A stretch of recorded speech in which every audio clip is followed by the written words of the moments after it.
WDET is supported by the College of Business Administration at University of Detroit Mercy. UDM's Master of Business Administration is designed to accommodate the career needs of professionals across a variety of work organizations. More information at business.udmercy.edu.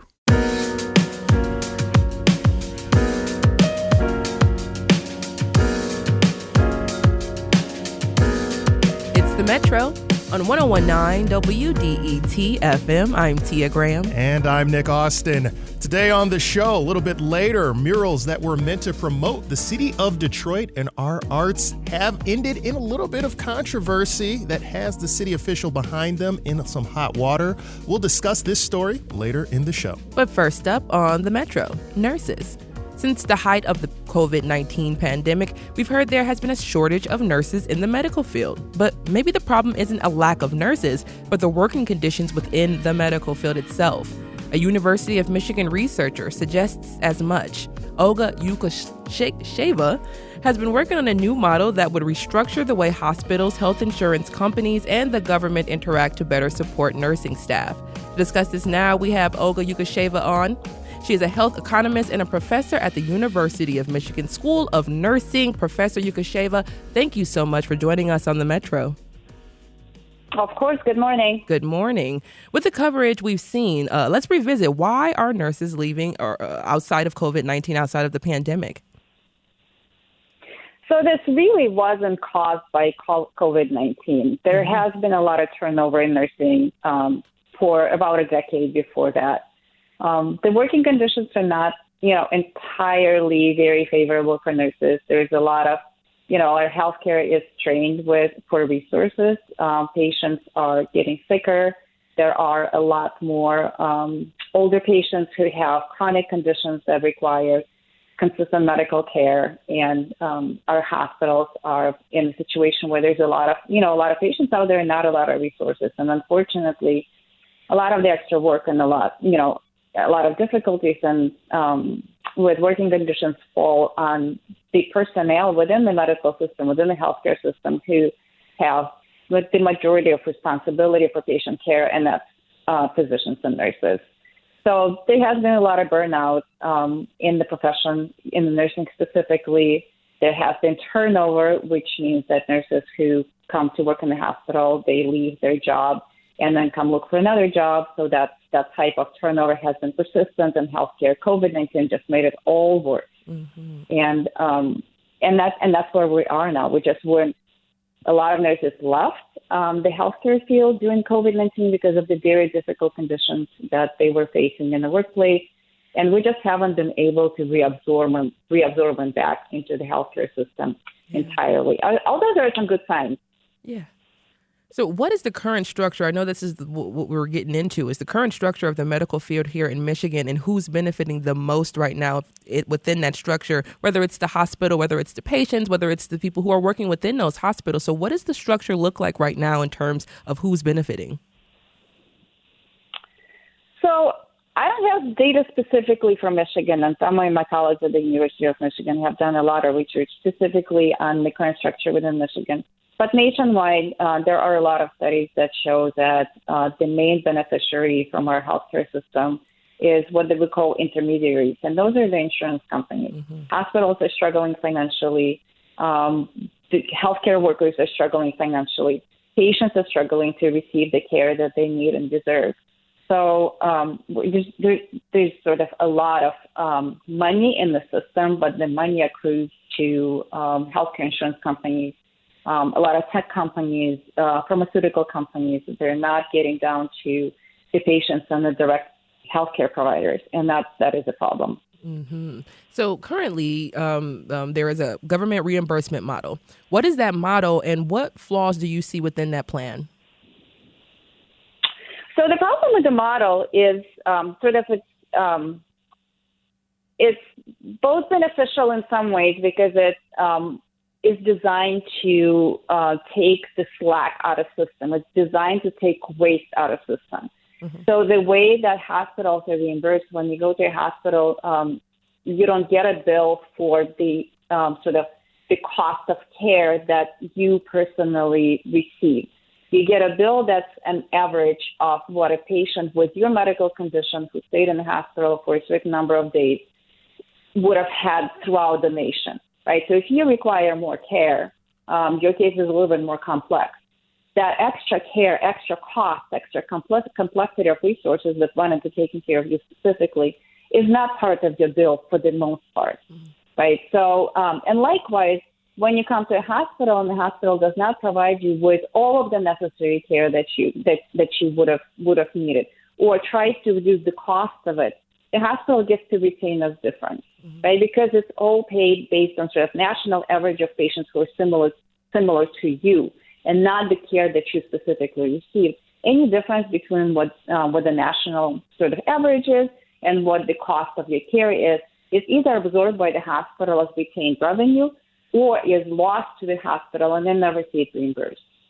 So with that system right now, the financial incentive for hospitals is to try to reduce the cost of patient care because they get to retain this difference.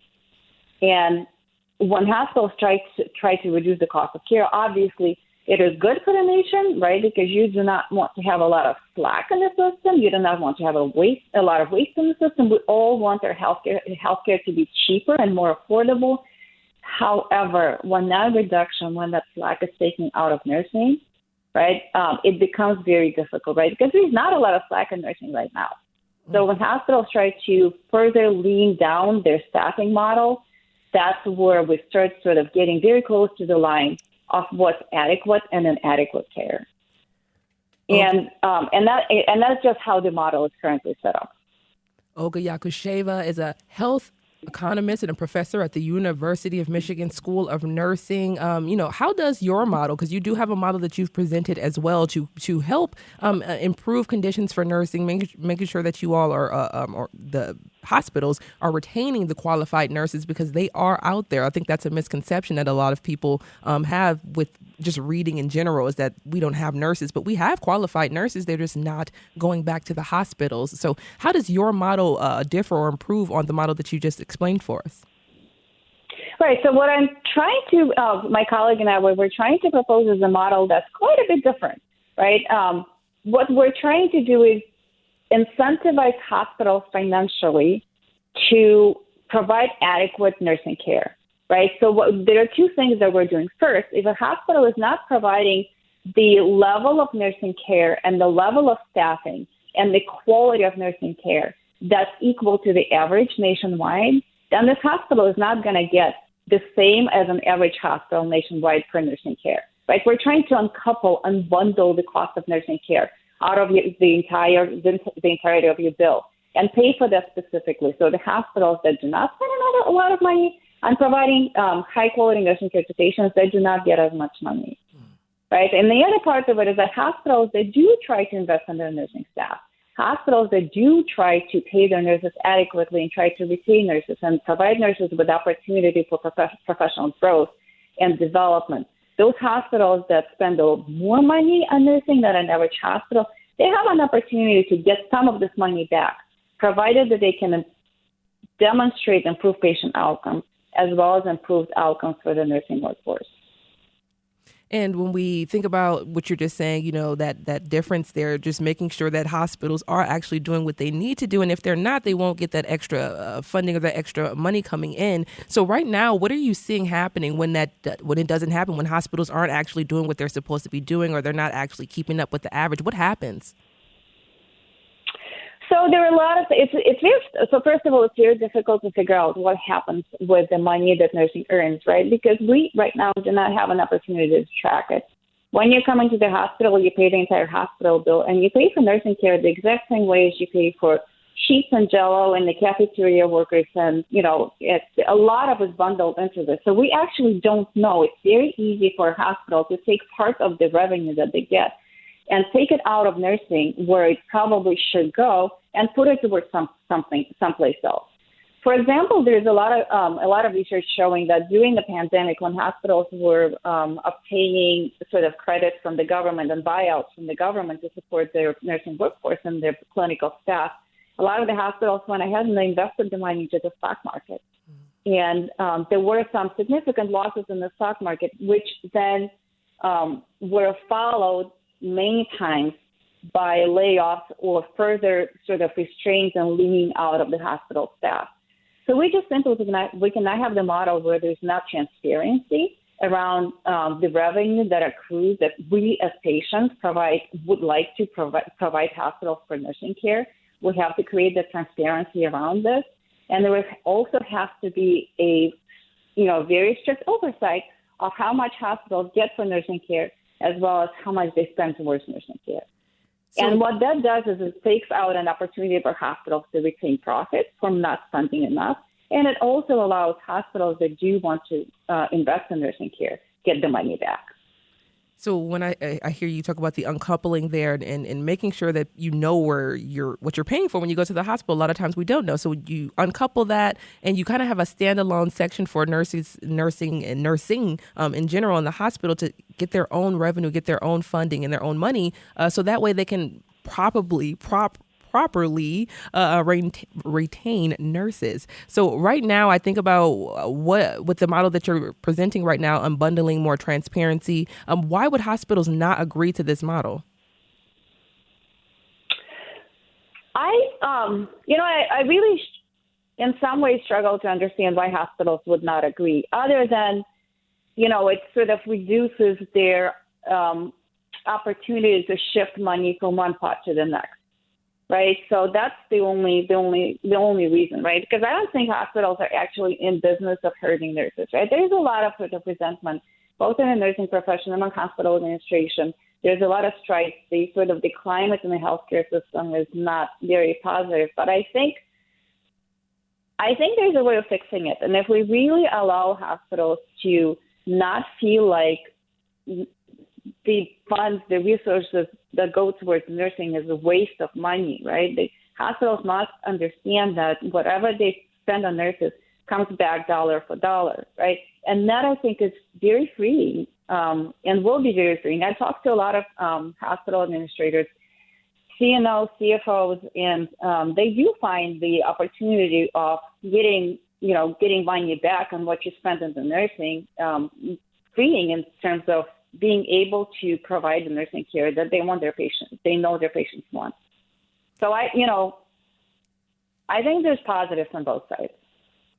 Olga Yakusheva is a health economist and a professor at the University of Michigan School of Nursing. She joined the show to chat about a new model that could improve working conditions within the nursing field. I want to say thank you so much, Professor, for joining us on The Metro, and we look forward to chatting with you in the future. Thank you so much.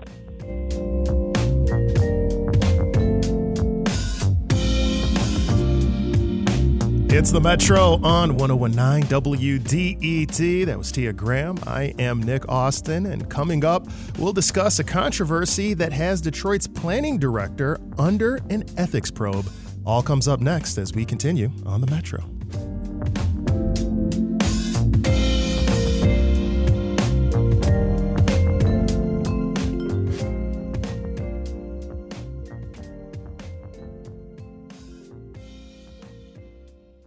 WDET is supported by the College of Business Administration at the University of Detroit Mercy. UDM is offering a new Master of Science degree in ethical leadership focused on sustainable, ethical, and inclusive problem solving. Admission is open to qualified applicants with a bachelor's degree in any field. Course selection is flexible, with no prerequisites, 4 required courses, and 6 electives. Learn more at business.udmercy.edu. I'm Rachel Martin. You probably know how interview podcasts with famous people usually go. There's a host, a guest, and a light Q&A. But on Wildcard, we have ripped up the typical script. It's a new podcast from NPR where I invite actors, artists, and comedians to play a game using a special deck of cards to talk about some of life's biggest questions. Listen to Wildcard wherever you get your podcasts, only from NPR.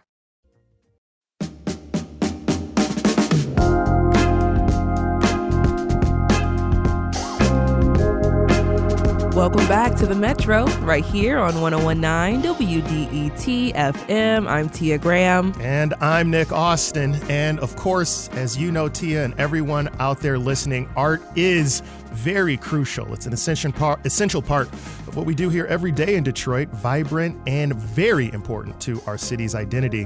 One of the most important and visible forms of this artistic expression is murals, which bring color and life to both historic and modern buildings across the city. However, a recent controversy involving Detroit's planning and development director has sparked significant debate among local artists and city officials. Antoine Bryant is currently under investigation for several alleged ethics violations related to his handling of mural contracts without obtaining the required city council approval. So what exactly did Bryant do, and what could be the consequences for him, and why is the local arts community so concerned? To help us understand this and more, we have two reporters who recently wrote about the topic with us. Malachi Barrett is a reporter for Bridge Detroit, who we have on from time to time. Malachi, thanks for joining us on the Metro. Good morning. Thanks for having me. And your co-reporter in crime on this one, Aaron Mondry, senior reporter with the Outlier Media. He also joins us. Aaron, welcome to the Metro. Hi, good to be here. Glad having you both. Malachi, we'll start with you here in studio. We did mention that Antoine Bryant is under investigation from the city's ethics board. Can you just give us a little bit background of what happened and what prompted this investigation? Yeah, so Detroit partnered with Street Art for Mankind, which is a New York nonprofit, to install murals on downtown buildings to promote the NFL draft. The idea was to use Street Art's international muralists in the first phase and then follow up with a second phase in 2024 with murals painted by local artists. This ended up being scuttled. There won't be a second phase of the program, it looks like, because the first round of murals were painted before the city council approved the $215,000 contract for the work. It turned out that the planning director, Antoine Bryant, had kind of sidestepped the council and approved the work in violation of the charter. And so city council later rejected that contract in January, citing some concerns about how the process was followed or not followed. And then last week we found that an ethics investigation was opened by the city's Board of Ethics, and they are looking at whether Bryant abuses authority and kind of just trying to understand better about how this situation was mishandled. Yeah, so based on what you've seen here, right, because what you're listing out seems kind of open and shut. You're supposed to do it one way. That doesn't appear to have happened here based on the reporting. Can you let us know, is this something where there's a culture or we feel like this has happened before, but this is just the first time that it's become something that we've noticed now in the city? Why is this become an issue now, or is this something that's rare and we wouldn't expect to have happen? I think it's a combination of things. I mean, first of all, mural art is a major topic in the city in general. These are high visibility projects on downtown buildings, around the draft. People noticed when they went up. Local artists noticed that they didn't have the chance to get paid for this work. I think it's also notable in the context of another issue that council members have brought up in regard to Bryant in particular, approving a contract extension for the sale of the Broadhead Armory with the Detroit Parade Company without city council approval. So I think the concern there is that it might fit into a pattern of behavior, and that's worthy of more investigation. Council members raised that concern in particular. But I think, for the public, a lot of the concern around this rose when the murals went up and people were confused about how this really happened in the first place. Yeah, and you did mention the local arts community not feeling like they had an opportunity to get in on this and bid on it. And we'll touch on that a little bit later. But before we do that, Aaron, I want to loop you in because the man at the center of this is director Antoine Bryant. And based on what we've seen, he apologized already for this. Can you let us know a little bit about what was in that apology and how it might factor into this investigation? Well, he apologized for not following the proper procedures required in public contracts like this. Any contract worth more than $25,000 has to be approved by the city council.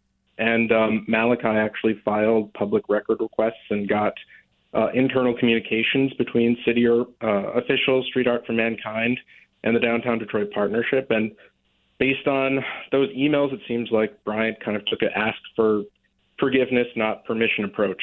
There was a very rushed timeline here, and he wanted to get the project done, and there wasn't time to get approval from either City Council or the Historic District Commission. Some murals weren't nearly painted on buildings in historic districts. And, other officials have chalked this up to his inexperience. He's been the director of the planning department since 2021, but it seems like from the emails, he was aware of the rules, but just thought it would be fine if he got the project done and got approval later. Which seems interesting to me, because if you would be aware of the rules, we would expect that you'd feel like you'd need to follow them, or at least get some approval beforehand, which I think is one of the things that has folks concerned about this ethics investigation. But there's also the expediency, right? The need to get it done quickly, which you just referenced. Is this one of those situations where maybe we should say it's much ado about nothing? It was important to get these murals up, and sometimes bureaucracy can slow it down. Is this really a big deal, or is this something where we all benefit because we were able to get those murals up quickly? Well, Rochelle Riley had a good quote on this matter. If everybody thought that you could retroactively approve contracts, then they would just do projects and have city council rubber stamp them. But that's not how this is supposed to work. And just because something is a little bit rushed doesn't mean you can skirt the rules in that way. Street Art for Mankind kind of showed up in town in late September and was sort of pressing Bryant and Rochelle Riley, who is the director of the city's Arts, Culture, and Entrepreneurship Office. And they felt like they had to get all this done in 2 weeks. But I imagine that if they, slowed down and took their time, then they could have done this properly. And cycling back to you, Malachi, one portion of this, we've been talking about the Street Art for Mankind, New York-based nonprofit who was involved in the mural project, something that had some folks here locally miffed that they didn't have a shot at this option. Do we have any idea why Street Art for Mankind, a New York group, was brought in to do this as opposed to putting it out there for Detroiters? And what are the issues that the local arts community has with this entire process? Yeah, so this is kind of an interesting situation because this contract is what's called a sole source procurement, which unlike other contracts doesn't have a competitive bid process around it. No bid contracts. Yeah, so essentially other muralists or other businesses maybe that are, nonprofits that maybe work in doing murals weren't given an opportunity to bid on this. I was told actually that's kind of part of the design of a project like this that approaches the city. Sole source procurements are usually done based on the justification that only one supplier can fulfill the requirements. Either they have unique expertise or can, do things that others can't. So essentially the way that's been framed to me by city officials is that Street Art came to the city with this offer to do a program that they do in other cities around the country, bringing in international artists to highlight civil rights issues. And Detroit basically had to either say, yeah, we're going to go with you, or maybe drop the project altogether. So it wasn't necessarily a project that originated from the city. Yeah. I think, we're going to learn more about that when the ethics investigation comes forward. And we're continuing to dig into emails dating back further than what we got to better understand how this kind of all happened.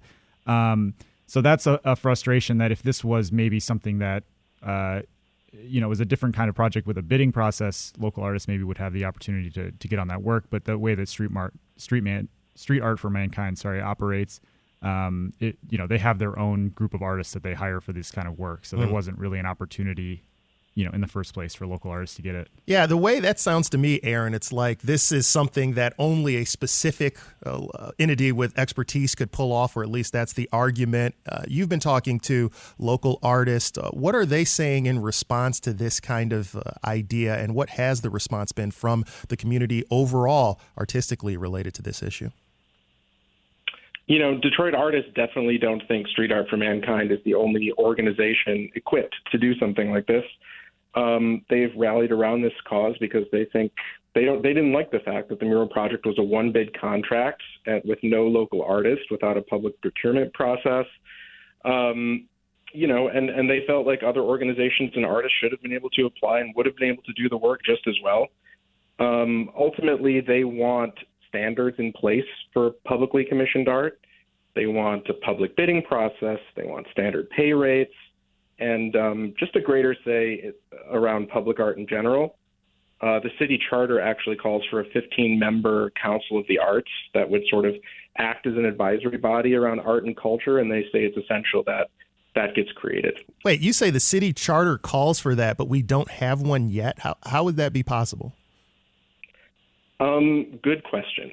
Apparently, from from what I've heard anecdotally, it used to exist. But I really don't have a ton of information about that, actually. Well, something that we can be looking into. Maybe this could be a catalyst for some change, for positivity, if that's something that we need to get into, especially if it's called for by charter. But I also know, Malachi, that would have people concerned about how quickly we could turn around these processes, right? I mean, if we implement that, maybe we just end up with no murals at the NFL draft, which is something I mentioned. Cycling back to you, Malachi, then on this. First of all, is anyone else implicated in this, or is everybody just trying to dump it and say it's all on Antoine Bryant? And if so, what are people looking at in terms of correcting this issue so that something like this doesn't happen again? Yeah, I think there's a number of unanswered questions with this. A lot of the heat and scrutiny has fallen on Bryant, and he's the sole subject of the ethics investigation. But there were other folks at the city and the downtown Detroit partnership that were involved in planning this. Creating kind of the messaging around the public announcement and, integrating it into the overall plan to beautify the downtown, in anticipation of the NFL draft. What I'm curious to learn is more about why this contract was executed before it was brought to city council. What was really the rush to get this done? Why was Street Art for Mankind so eager to get started? Why did they start before the agreements were even finalized? It seems like some of the pressure around this was really coming from some kind of schedule that they were on, but I'm not really clear about how all that came together. How does this affect mural contracts in the future, I think, is a major question, especially as artists advocate for this commission to be put together. And, ultimately, will there be any consequences for city officials that were involved in this? Will anybody be punished? I mean, Bryant has certainly taken his lumps in public, had to apologize before the city council, had to apologize to his boss in the mayor's administration. And from my understanding, administration officials feel that he has suffered enough through all of that. And it doesn't seem like any additional punishment would be coming. We'll see what happens with an ethics investigation. But a charter violation, seems to be something pretty serious. Yeah. So. Yeah. Well, the other thing, Aaron, that I think about with this before we let you go, both of you go, is the payment from the city, right? Because we did get the murals, but as I understand it right now, nothing has actually been paid. And, there could be a question of, well, the Street Art for Mankind went too early, or are they going to end up getting paid? Aaron, what have you seen on that? Do we know what's happening with the money here? And also, I want to give you the same courtesy as Malachi. What will you be looking forward to moving forward in this investigation? As far city officials say that no payments were submitted to Street Art for Mankind. The contract was executed and signed by Bryant, so it is a legally enforceable document. They also say that Street Art for Mankind has not sued, even though the city's top lawyer said that they could. So we'll have to wait and see if anything else develops from that. Representatives for Street Art for Mankind have declined all media requests since this was first reported. I am going to be looking out for what comes from the concerns from artists. Is the city going to take those things seriously? Are there going to be more standards in place for public art, and is that Council of the Arts stated in the charter going to be created? Yeah. All right. Malachi Barrett, reporter for Bridge Detroit, covering the city of Detroit, as well as Aaron Mondry, senior reporter with Outlier Media. Thank you both for joining us on the Metro. Thanks, guys. Thank you so much.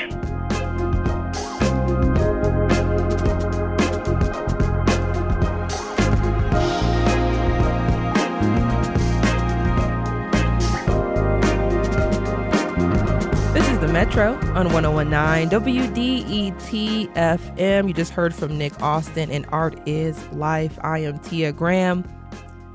And the forecast today, right now it is 56 degrees, mostly cloudy today with a high of 68 degrees. Tuesday, tomorrow, mostly sunny, a high of 73. Wednesday, hump day, will reach a high of 82, mostly sunny skies. And Thursday, warmer with a high of 87 degrees. So it's going to warm up by the end of this week, Nick. Yeah. And, I might need that, too, because feeling like I needed to bust out a coat this morning was a little awkward for me. Right? Yeah. In June? Yeah. But you know what? I also kind of like the versatility like that also, right? I mean, if I'm going to own the quote with a coat, why not be able to wear it? I don't have warm coats out anymore. Ooh. Yeah. So I'm just, we're just going to thug it out. Go for it. Come on. You're tough. I know this. Yeah, we got it. We got it.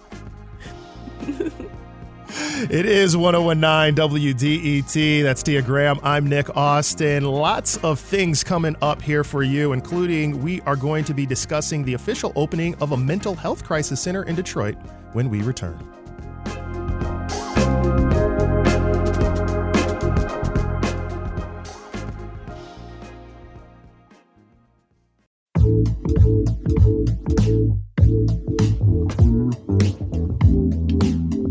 Welcome back to the Metro on 1019 WDET FM. I'm Tia Graham. And I'm Nick Austin. And the question on our mind right now is, where do people go when they're in crisis? A Wayne County institution has an answer for this. The Detroit Wayne Integrated Health Network is officially opening its 707 Crisis Care Center today. The Detroit-based facility will provide direct specialized care for individuals in crisis and will ease the burden on local emergency departments. The city will be open to crisis calls and walk-ins 24/7. In April, Tia Graham spoke with Grace Wolf of DWIN when they had a ribbon-cutting event for the center. They began this conversation discussing the services offered by the Crisis Center. So at our 707 Crisis Care Center, we will be providing both child, adolescent, and adult crisis services. So we have an adult crisis stabilization unit that serves individuals 18 years or older that may be in a mental health or substance use crisis. And then our child and family crisis unit serves individuals that are from ages 5 to 17 that may be in a mental health or substance use crisis. We are aiming to serve individuals 24/7, 365. And, you know, when we think about the term crisis, of course, how would we define crisis, especially in your case with the 707 Crisis Care Center? You know, I think that's one thing that's really unique about behavioral health services is that we don't define the crisis. The person who is experiencing the crisis defines it. So that can be anything from feeling like you may want to harm yourself or someone else, feeling like you are experiencing psychotic symptoms, you may be experiencing grief or loss. You may also be utilizing substances and seeking detox services. Really, the crisis is defined by the person, and we're just here to help. And, you know, oftentimes I think about that, and I think about, someone who is going through something and they're trying to explain it to a family member or someone around them. How do you, how would you tell family members or people around someone who is going through a crisis? What should they do, especially getting them to the 707 Crisis Care Center? Yeah, so if a family member is not sure where to turn, you can always call our 1-800 number, 1-800-241-4949, and we can help get you connected to resources. I know previously I've been on here speaking about our mobile crisis team. Our mobile crisis team serves all of Wayne County, all ages, and so they can certainly go out to your home or the park or wherever you may be located and help get you connected to the 707 Crisis Care Center if that's the most appropriate place for you. But also you can walk in directly to 707 and receive services. So really we're hoping to make a services as accessible as possible to all families in Wayne County.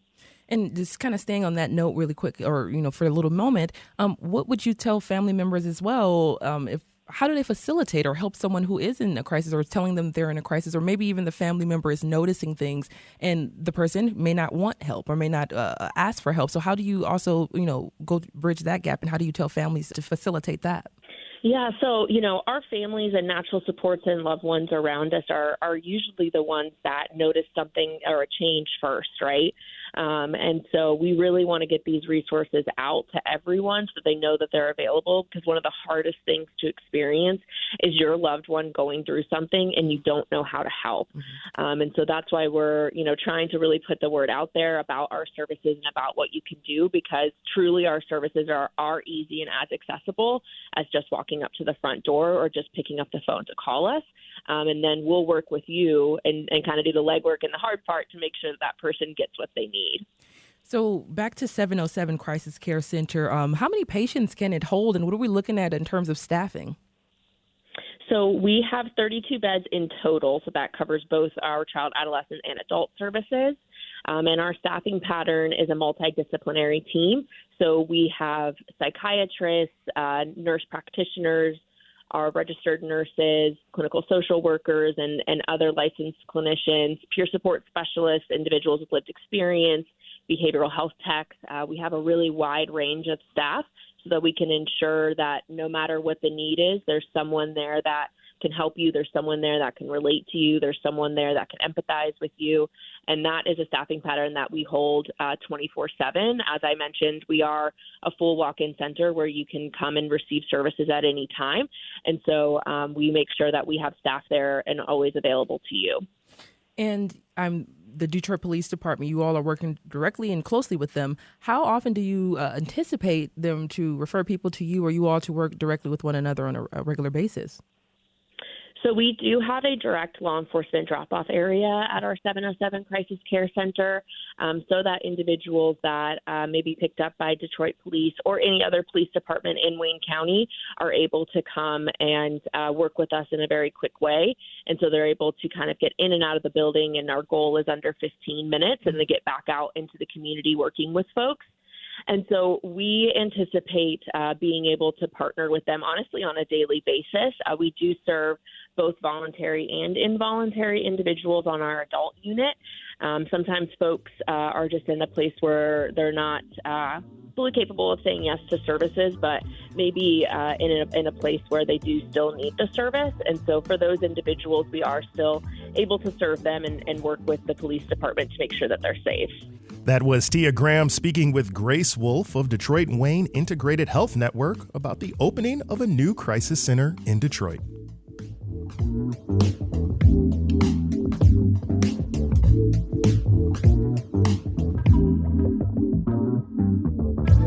This is The Metro on 101.9 WDET FM. That's Nick Austin. I'm Tia Graham. Early voting is now a feature of Michigan voting. That's because voters can now cast ballots 9 days before the August primaries and 14 days ahead of the general election in November. Detroit City Clerk Janice Winfrey says her staff has been adapting to Michigan's voting laws and filling empty positions. WDET's Quinn Kleinfelter began this conversation with Winfrey by discussing what the clerk's office has done to find new poll workers. After the 2020 election, we lost many of our loyal and trusted poll workers to COVID. As a result, we had to replace 90% of our poll workers. That cost for a lot of strain and stress on our education and training department. 90%, really? 90%, yes. We replaced 90% of our poll workers. But we did that with an initiative that we called Democracy in the D. We reached out to the big three. We wanted professionals to work with us. We reached out to Henry Ford Hospital, Detroit Public Schools, hiring those teachers and those administrators. We reached out to the sororities and the fraternities and Blue Cross Blue Shield, and those people came through for us. It's very refreshing to see that people still want to do this. People who work every day, working professionals, are interested in being a part of the democratic process. If you had to guess, how many new poll workers do you think you're bringing in to the city of Detroit? Oh, we've probably brought in a good 5,000 new poll workers. During the last presidential election, there were a bunch of election watchers at the main center where they were counting them in Detroit. And they were yelling, "Stop the count," some of them. Some of them were banging on the windows to try to get in. Do you have any new steps in place now to try to deal with such a situation if a similar thing arises this time? So now there's no more than one challenger per 8 poll workers. No one is sequestered any longer. We've eliminated the electronic poll book, the high-speed tabulators, and also the adjudication station. And absentee ballots are now tabulated using our precinct tabulators. And then all challengers, observers, and media personnel, they're now required to log in and complete an oath declaring that while they're in the processing area, they will abide by the mandates of Michigan election law. Now, they don't allow for people to just walk around idly on Election Day. We also work with the fire department, Homeland Security, county, state, and federal law enforcement agencies.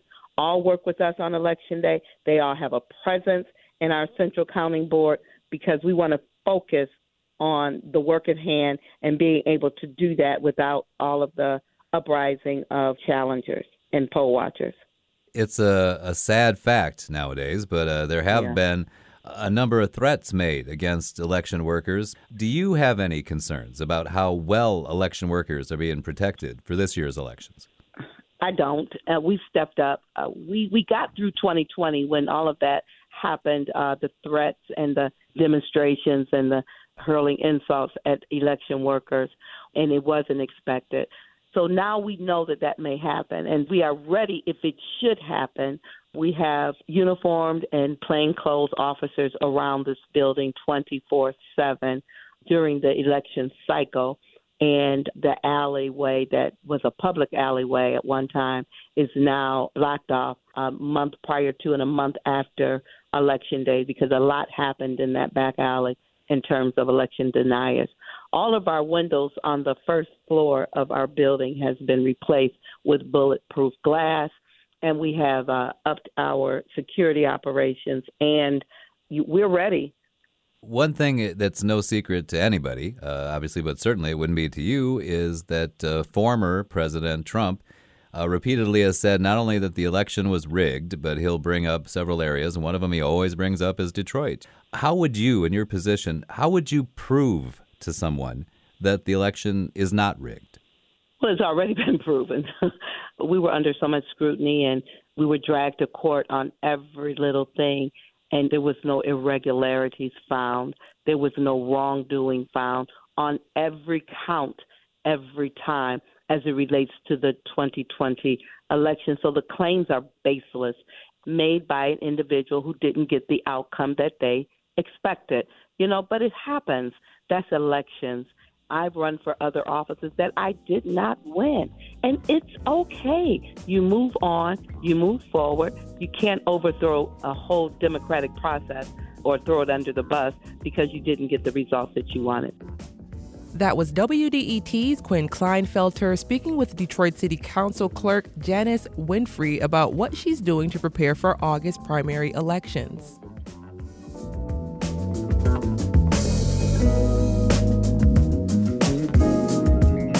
It's the Metro on 1019 WDET. That's Dia Graham. I'm Nick Austin, and coming up, we'll talk with the head of a nonprofit that's working to help homeless individuals find more permanent shelter.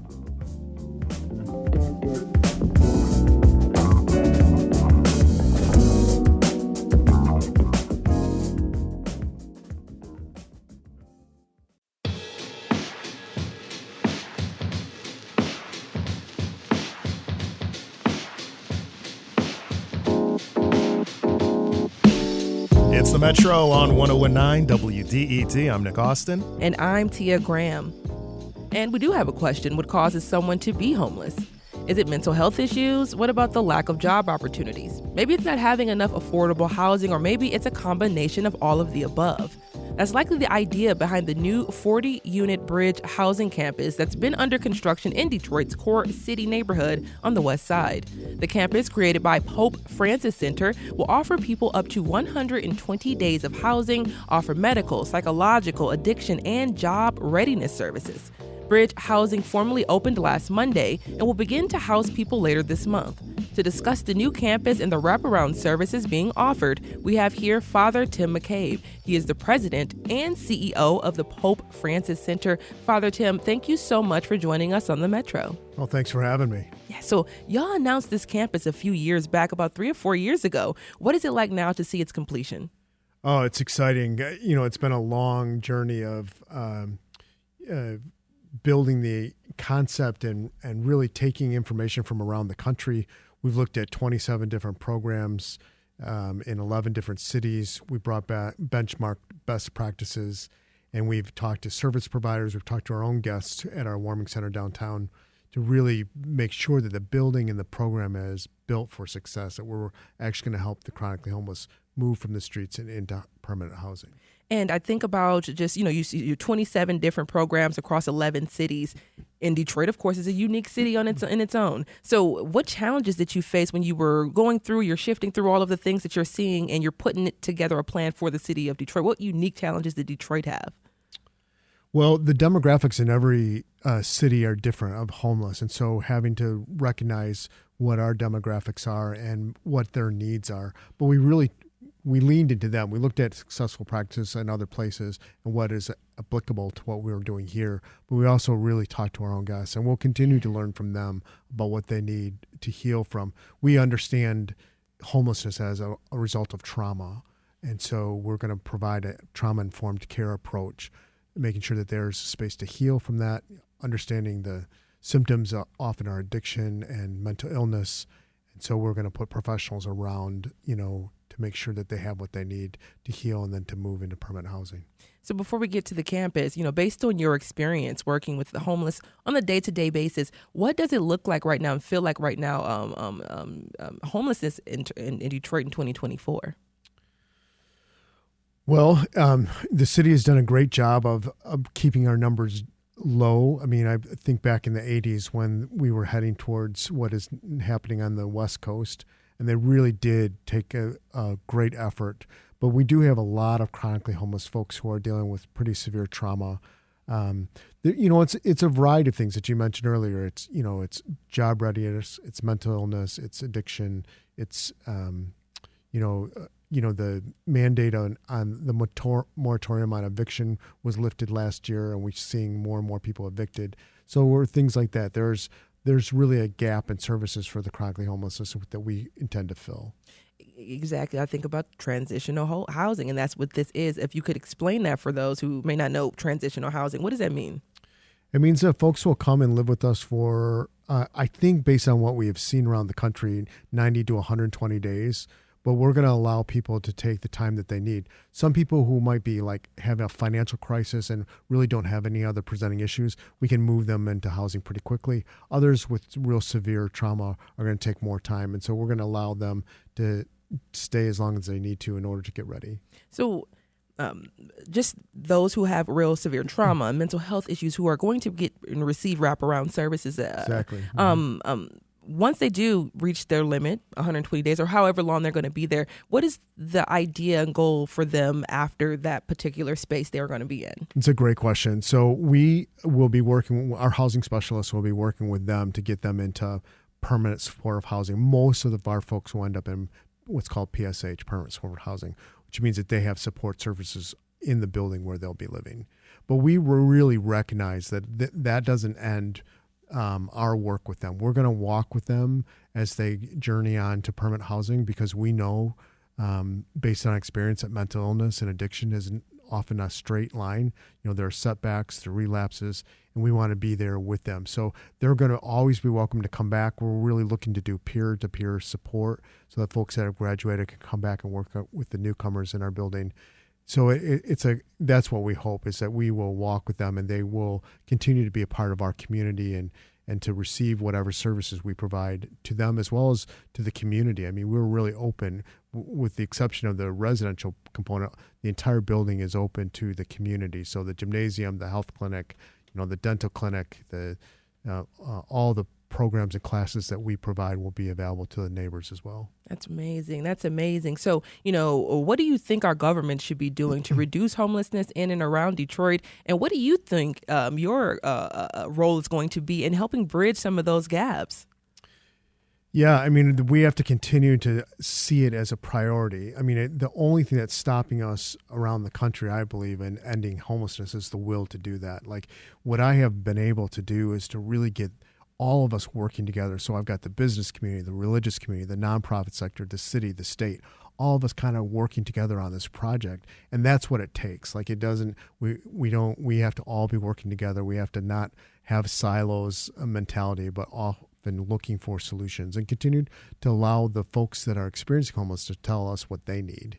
And my last question to you is just give us the rundown. Bridge Housing Campus. How can people know more about it? What do they learn more about it? And how can they get in touch with you if they do need help? Yeah, our website is the best place to go, popefranciscenter.org. People can go there, or pfc.org is an easier way to get to our website. But there's a place where you can learn how to volunteer. You can learn how to become involved financially if you wanted to help support the project. If you need help, there's helplines or help lines available. and there is obviously there's a process because we already have a waiting list. So we'll have to, deal with that. We've had kind of overwhelming inquiries since we did the ribbon cutting last week.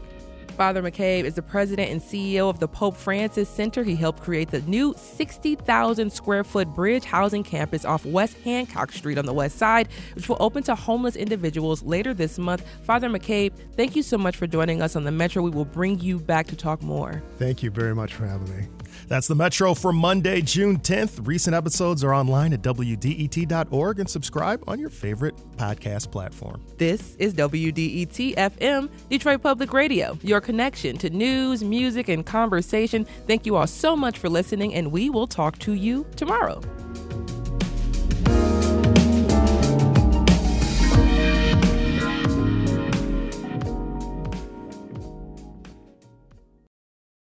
WDET is supported by the College of Business Administration at University of Detroit Mercy. UDM is offering a new master's degree in ethical leadership focused on sustainable, ethical, and inclusive problem solving. More information at business.udmercy.edu.